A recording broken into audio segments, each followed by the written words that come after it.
would be great. You know, you can have the interaction. Thank you all for staying here this long.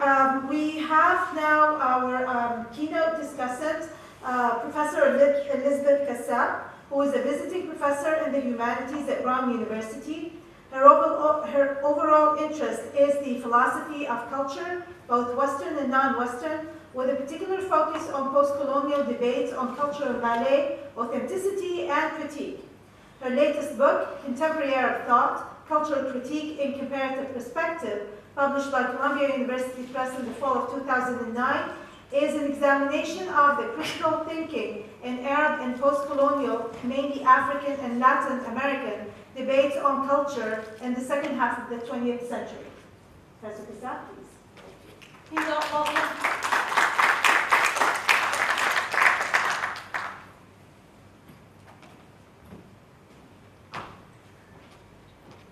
I think this is the darkest hour of the jet lag. And I think we should be happy to still be awake and discussing interesting things.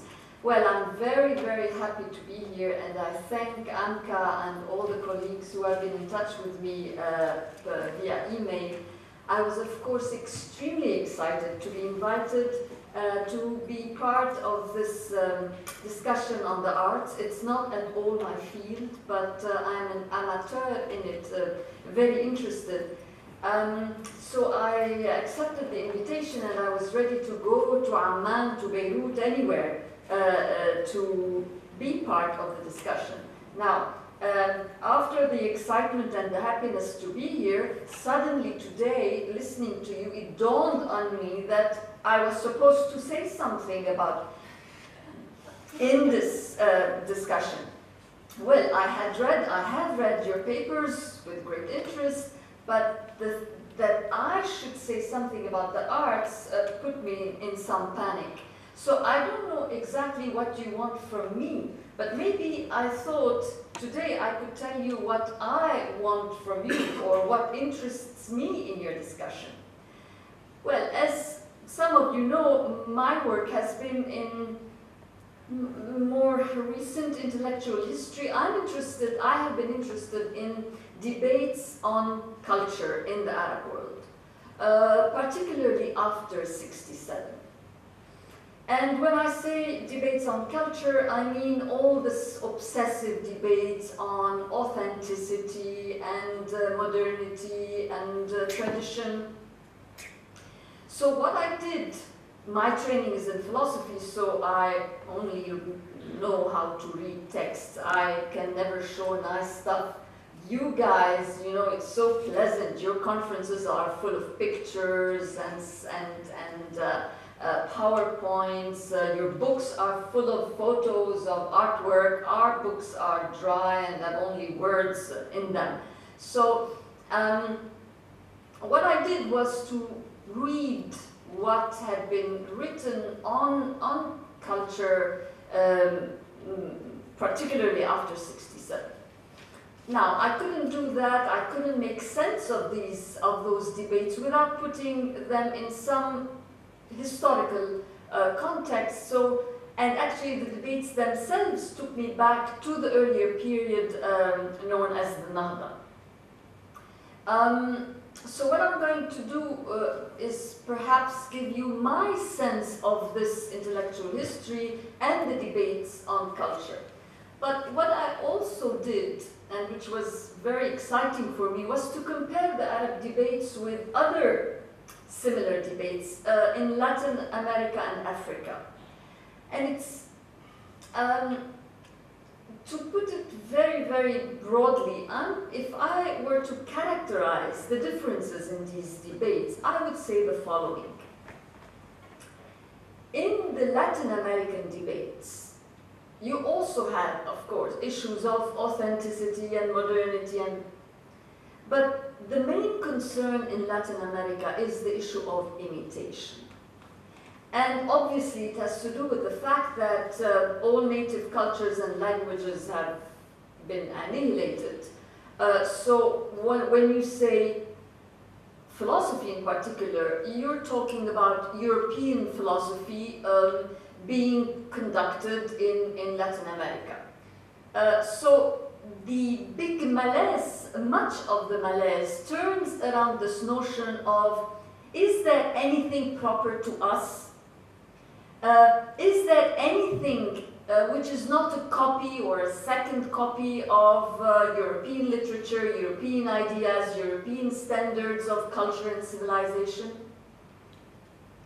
When you come to Africa, the big anxiety there is to prove that you have thinking at all. And obviously, in response to this judgment that was made by Europeans that Africans can do many things, they can dance, they have a sense of nature, but they're not really logical creatures. And that there is no systematic thought in African culture. So Africans were very much preoccupied with this need to show that there is thinking, that Africans can think, that there is systematic thinking.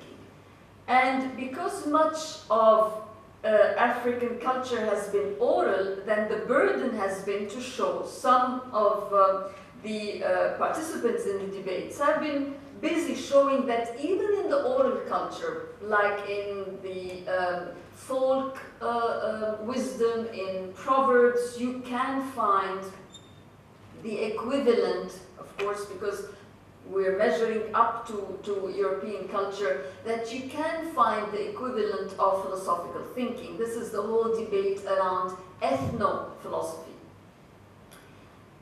When you come to Caribbean debates, and that's my most recent work now, I've been following up a little bit what has been written there.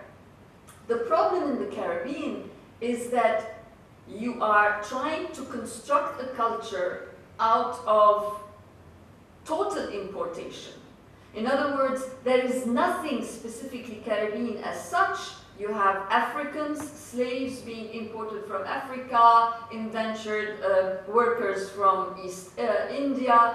There is no native in the case of the Caribbean. So, and you have bits and pieces of some folklore, so what is Caribbean culture? In the Arab case, you have a written legacy, and you have a very weighty written legacy. You have proof of fantastic systematic thinking, of science, of philosophy. And this legacy is associated with a religion, so it has sacred aspects to it. So then how are you going to create a culture of your own that is not sort of imposed, or that is not crushed by the weight of this written heavy legacy? And if you want to do things with it, then what liberty, what margin of freedom can you allow yourself to do? So it's interesting that in the different regions and with the different givens, you obviously have different concerns and different points of emphasis when it comes to thinking cultural issues. Now, if I want to characterize the nature of these discussions, whether it's in Latin America or in Africa or in the Arab world or now in the Caribbean, I'm also looking at Greek discussions. It's extremely fascinating, the anxiety with which modern Greeks, their relation to Europe, their relation to the Greek past, it's absolutely fascinating.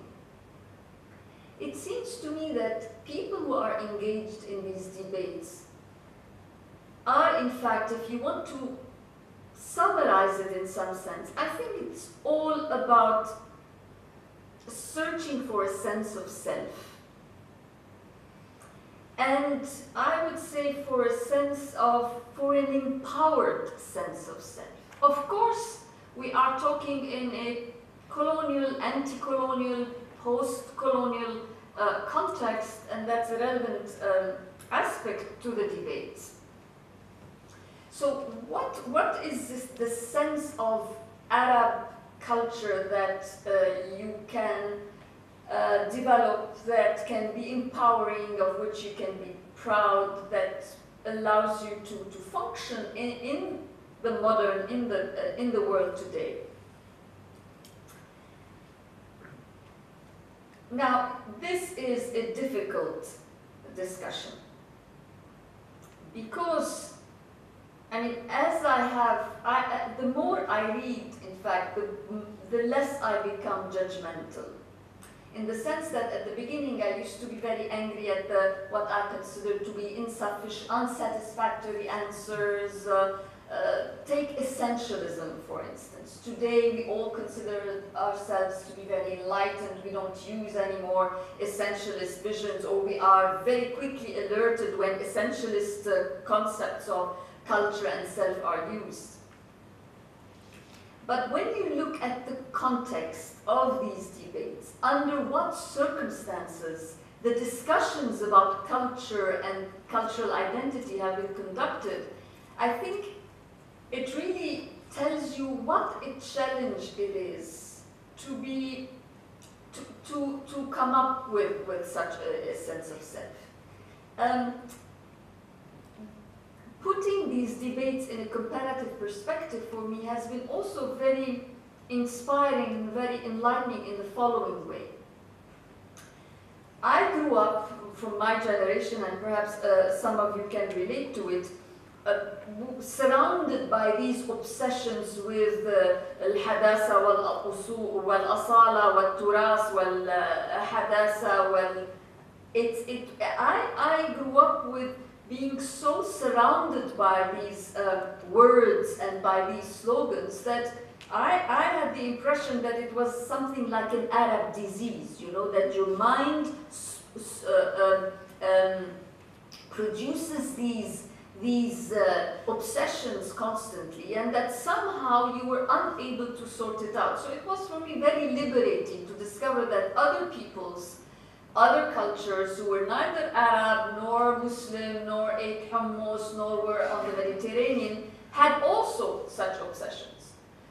For me it was very telling. It was, in fact, it amounted to almost to some kind of a paradigm shift, in the sense that instead of trying to understand why Muslims are so obsessed with these notions, you start wondering, okay, so why also non-Muslims become obsessed with these notions? And then you discover that it is certain circumstances and structures that make people really very much prone to raising a certain type of question and coming up with certain types of answers. So it makes you a little bit more merciful, a bit more understanding of the difficulty that is to come up with a sense of self when you are under pressures of aggression, colonialism,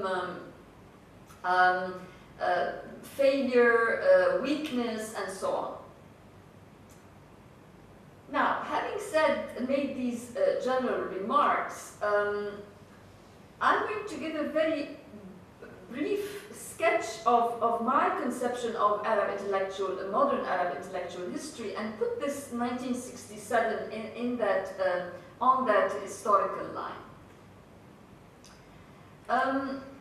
I have called in my work, it seemed to me, I don't know if I'm right, but I think what I saw in this literature I read, that 1967, I call it the critical turn. And like some of you were saying this morning, I perfectly agree that when we take one date or one event, of course, it's a mistake, I think, to inflate the momentary aspect of it. And of course, there are things that lead to it, things that happen after the date. But it seems to me, first of all, most of the intellectuals, thinkers I read, even artists, would tell you that 1967 was some kind of a turning point. And I call it a critical turn, because after that, I think there is a radicalization of critique, of this inward examination, of a self-examination that takes place. This does not mean that self-examination was not happening before that, but I think that 67 sort of is accompanied by an increased concern with critique. Now, what do we mean by critique? Of course, this is a long story, and here, by critique, I mean becoming more busy with raising questions than with ready-made answers. And if we call ideologies things like ready-made answers, say Marxism or nationalism or Islamism, where you have a totalistic vision that gives you answers, that tells you how things should be, why they are the way they are, and so on. If you are more interested in raising questions, particularly about the way you have been thinking, that's what I call critique. Now, I have been interested in what you guys do because I wanted to see if similar things were happening on the art scene. I was looking at thinkers who were more, say, philosophers or people in the humanities who were conducting this kind of examination. And I was very curious at some point to see whether similar things were happening on the art scene, in the visual arts or elsewhere. How were Arab artists dealing with this what I call the late post-independence phase? So let me give you that brief sketch and try to locate this 67 business in it. It seems to me, I recognize three big moments in modern Arab history, which is familiar to all of you. I'm not going to invent anything here. But I associate a question and a mood with each of these periods. The Nahda, if there is one question that one can associate with the Nahda, I'm sure you all agree, is the famous question, why have others progressed while we have lagged behind? And you know the landmark book with the title, with the exact title, لماذا تقدم الآخرون تأخر المسلمون وتأخر الآخرون. Obviously, at the time, the anxiety was to discover that other peoples, in this case Europeans, were obviously doing better in everything. They were militarily more powerful, politically had the upper hand, economically more prosperous, socially better organized. And so you had these writings about how come. Of course, we all have read the Tahtawi and others who are very curious to understand the secret of progress. And it seems to me that the question of the Nahda of that period, roughly, say, mid-19th century to mid-20th century, the big question was, how can these others progress? And the feeling was that if only you could grasp that secret, you would apply it to yourself and you would fare immediately better. There was no putting much of putting the self in question. You don't have these long soul-searching elaborations on why is it that I am not as good as the others, why have we as Egyptians, or at the time we as Muslims really haven't made it, is it something in us, in our identity? I think that it seems to me from what I read, not only the lines, but in between the lines, that these people were confident that if only you could understand how you get an army to work better, how you get a society to produce science, to be more productive economically, you apply it to yourself and you're fine. There is a sense of hope and a sense of possibility that is absolutely amazing for me. For somebody from my generation, when I read Tahtawi, I'm absolutely struck by the happiness of this man. In the sense of, you know, yes, he sees these French doing much better than himself, but he's confident, he feels that, you know, it's enough that you grasp it and apply it to yourself. And then the second phase is this famous 67 phase. And obviously the question that I associate with the 67 phase is, why has the Nahda failed? So there is a sense of failure because, interestingly, this military defeat, this political defeat, is also felt as a civilizational, cultural defeat. And the question raised with a lot of anxiety is, why is it then all our previous struggle to liberate ourselves from foreign rule, to liberate ourselves from underdevelopment, to improve ourselves, to sort of revivify our vital forces, how is it that all of that effort did not lead to success, but to this utterly shameful, unredeemable defeat? Now, although this is a very somber phase, and of course it's a very powerful experience of failure and defeat, yet there is still some sense of hope, I think, when I read these people. It seems to me that, yes, they are aware that this time really you can't even blame it on others. You were supposed to be ready for it. You knew that Israel was your enemy. You knew that you needed to prepare an army, and you had prepared an army. You had gotten rid of the corrupt king. Everything was in place for you to be successful, and yet you end up in this disaster. Still, there was a hope, I think, that this time, if you get your act together, you will manage to get it right. As you move to the late 20th century,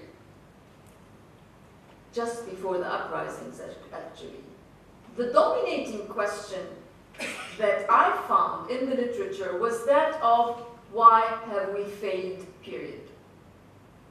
And the word that I heard, and I read most frequently, was that of ajz.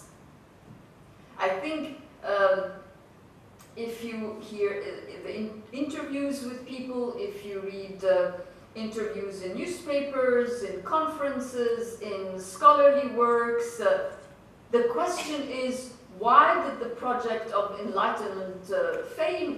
It is an observation of failure without hope. And I think most of us would agree that by the first years of the second millennium, there is in the Arab world a sense of total incapacity, a sense of total despair. So, in this period between, say, 67 and the late 90s, this is the period that I called where I looked at critical works where the self is very, very rigorously put in question.